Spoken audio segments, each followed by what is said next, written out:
Well, this past winter, my son, Fred, set a record for worst worship attendance by a Holtmeyer child. What happened to him? To us? Well, 100 years ago, from pulpits like these, I think preachers spoke out about the scourge of drinking and dancing. Here today, I'm speaking out about the danger of youth sports. Youth sports happened to us, is happening to us. That is where Fred is right now, and Holly, Walter, and Cal should be here, but I guess they'll be walking in a few minutes. Fred started playing traveling basketball, and another unprecedented thing besides the Holtmeyer Missing Church, I coached his team. My dad will come to hear me preach, but he would never come to watch me play basketball. Holtmeyer fathers don't typically take much interest in their kids' athletic careers, which on the whole I think is a good thing. It lowers the pressure considerably. I understand that now. As a parent, you tell your kid enough, sit up, eat your food, put away your backpack, and then your kid also has to hear, run faster, box out, take a charge. By the end of the season, Fred and I were still talking.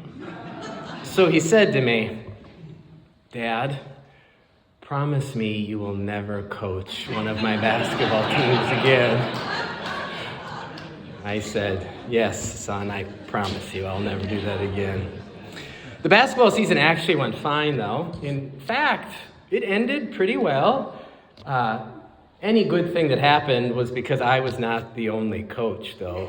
My friend and neighbor, John Den Hartog, there he is, Coach D, he did most of the coaching, actually. So at the end of the year, our 5th grade team actually took first place in the state tournament. Now, your applause is funny. There are 15 different levels for 5th grade basketball.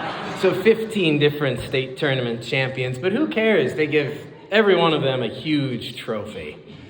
So one of the rewards for winning this state championship is that you got a special invitation to go to a Timberwolves game. Special invitation to buy tickets to go to a Timberwolves game.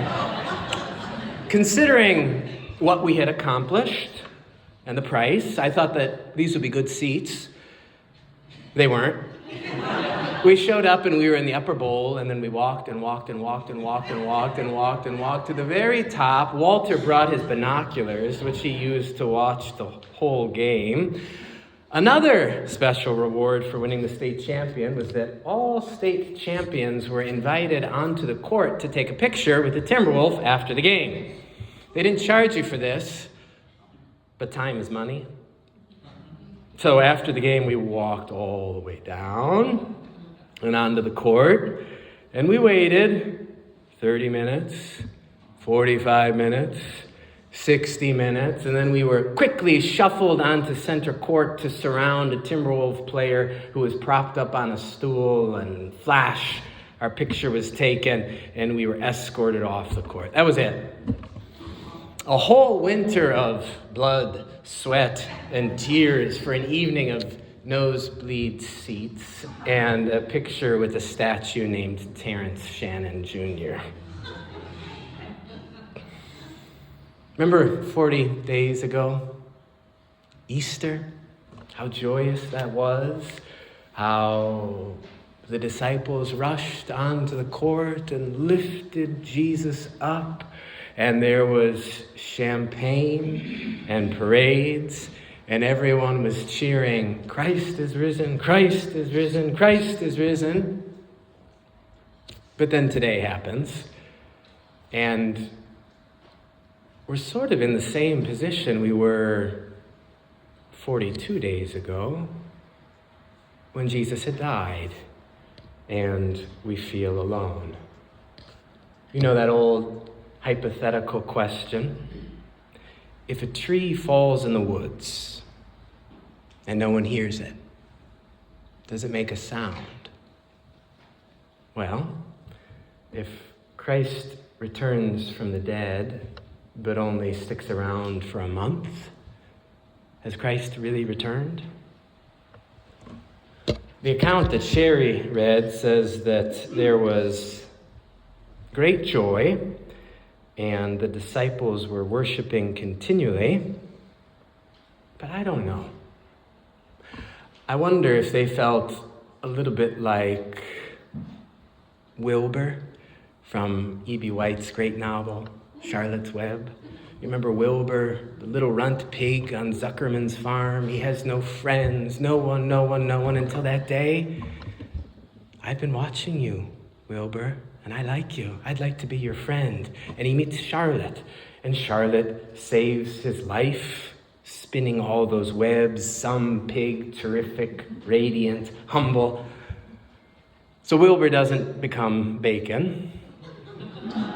But at the end of the story, life happens, and Wilbur is just left with Charlotte's egg sack, which he takes great care of, looking forward to the day when there will be more little spiders that he can befriend. And they arrive one day, and Wilbur greets them. "Hi, I'm Wilbur. I'm an old friend of your mom's. I'm so excited to meet you." And he spends a few days with these little spiders until they climb to the fence and cast a great string and go away. And Wilbur says, "Come back." And they say, "Goodbye, come back, goodbye, come back, goodbye." And Wilbur collapses on the ground and cries. You know what it's like to be in a space where wondrous things once happened, but then it empties out? Think back to college, maybe. Walking through an empty dorm room, an empty hall. Think back to the fall, 9 months ago. Everybody is moving in. Introductions and decorations and plans, an entire building ablaze with chatter and optimism. But if you're the last one to move out 9 months later, you walk through and it is quiet and empty, and there is all the stuff that everyone left behind and didn't want. And precisely because there were such good memories in that place, it's terribly depressing.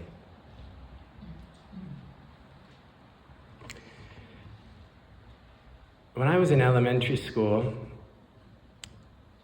one February morning, the two neighbor girls, Laura and Annie, got into their car and they drove to the high school, but there was ice on the road and they slipped into oncoming traffic and they crashed and they were both killed. I was good friends with Laura and Annie's younger brother, Paul, and I remember the weeks or months or years after when I would go over to Paul's house to visit him, how empty and sad that house seemed without Laura and Annie. There's a poem by Conrad Aiken. "Music I heard with you was more than music. Bread I broke with you was more than bread. Now that I'm without you, all is desolate. All that once was so beautiful is dead. Your hands once touched this table and this silver, and I have seen your fingers hold this glass. These things do not remember you, beloved, and yet your touch upon them will not pass. For it was in my heart that you moved among them and blessed them with your hands and with your eyes. And in my heart they will remember always. They knew you once, O beautiful and wise." How is the Christian story, the Easter story, the story of Christ's return to us, good news when Jesus leaves us so soon? All of these gospel accounts come decades after Jesus was actually here. They are not first-hand accounts. So one must think back to how Jesus' actual friends felt. On Ascension Day, when he was floating up into the sky or driving down the highway, the pain must have been palpable. Goodbye, Jesus says, and their hearts and voices must have been saying, come back, come back, come back. I bet you all know this feeling. Maybe there's a hole in your heart for someone you loved who is gone. Maybe there's a hole in your heart for something or someone who has changed.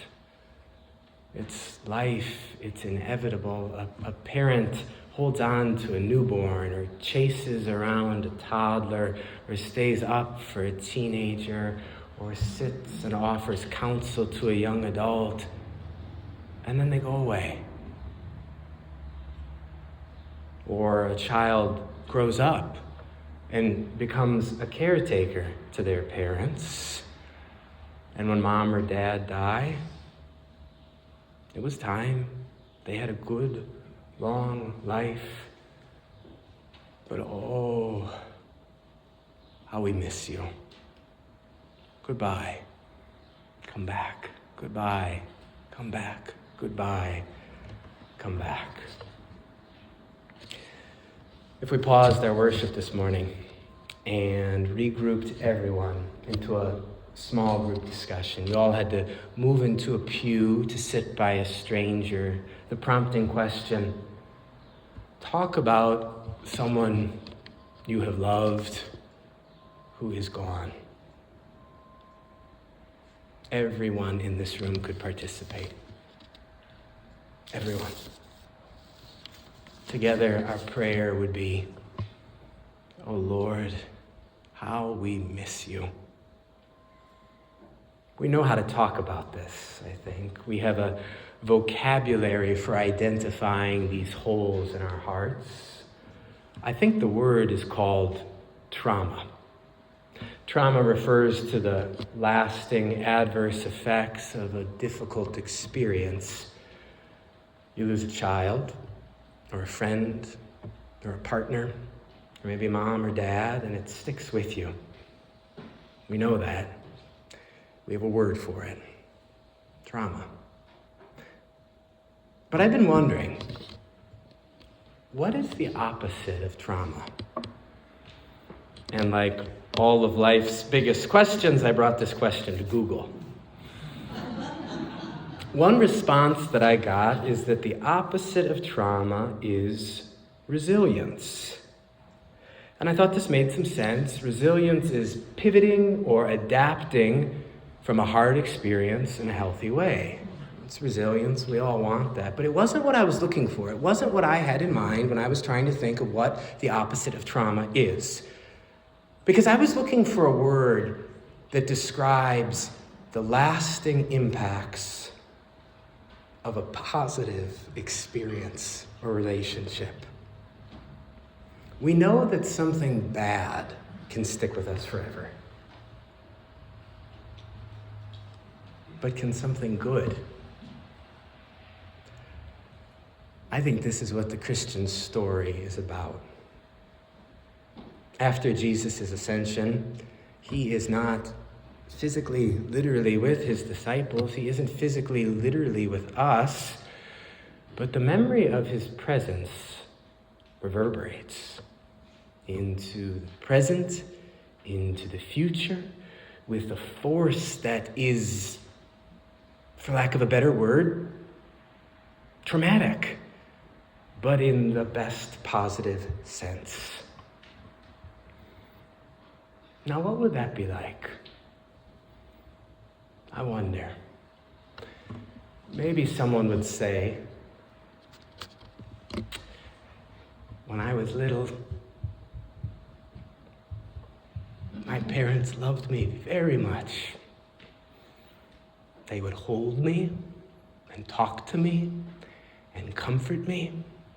And somehow I came to understand that I was loved even when they weren't with me. Or maybe someone would reflect, when I grew up, I happened to meet someone who showed me that I was capable of eliciting great joy and delight in another person. I'd always thought that I was only a problem until I met this person and they told me how happy they were to be with me. Or maybe someone would reflect, when we had kids, we didn't really think about it. It was just something you do, the next step. And it was so exhausting. All the wake-ups and interruptions, all the special appointments, all the plan Bs. It was so exhausting. But at some point, I learned that what I was doing for my child wasn't just for my child. It was building my own soul. From loving another person, I learned how much God loved me. So just as surely as we could all gather in small groups and talk about those holes in our hearts, we could get together and talk about the parents or children or friends or lovers we have known who we cannot get over in the very best sense. I think this is what Jesus tells us to do every time we gather here for worship. On the night in which he was betrayed, our Lord Jesus took bread and gave thanks. He broke it and he gave it to his disciples and said, "Take and eat. This is my body given for you. Do this in remembrance of me." After supper, he took a cup, gave thanks, and gave it for all to drink, saying, "This cup is the new covenant, the new promise in my blood, shed for you and for all people for the forgiveness of sins. Do this in remembrance of me." Oh Lord, how we miss you. Do this in remembrance of me. Do this in remembrance of me. Do this in remembrance of me. How could we forget?